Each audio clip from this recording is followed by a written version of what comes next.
গাবু ও রাহুল দুই ভাই মেলা থেকে বাড়ি ফিরতেছিল বনের রাস্তা দিয়ে। ভাই রাহুল, এই জঙ্গলের পথটা দিয়ে না যাই। শুনেছি এখানে নাকি এক মানুষ খেকো শিয়াল থাকে। ধুর বোকা, শিয়াল আবার মানুষ খায় নাকি? এটা তো মানুষের গুজব। ভাই ভাই কিছু একটা নড়ছে। ভাই ভাই কিছু একটা নড়ছে।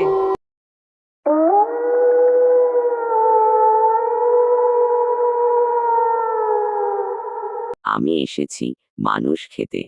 আরে, এইটা তো আমাদের স্কুলের পুরানো পাগলা শিয়াল বাবু। হইছে ভাই, আজকে থেকে শুধু গাড়ি করে যাব। আরে ভাই, আমি তো অভিনয় করতেছিলাম, ইউটিউবে হরর ভিডিও বানানোর জন্য প্র্যাকটিস করতেছিলাম। তোর ভয় দেখানোর অভিনয় ভালোই ছিল, তবে গাবু তো একটুর জন্য দৌড় দিতে গেছিল চাঁদে। না ভাই, এইবার থেকে আমি হাঁটবই না।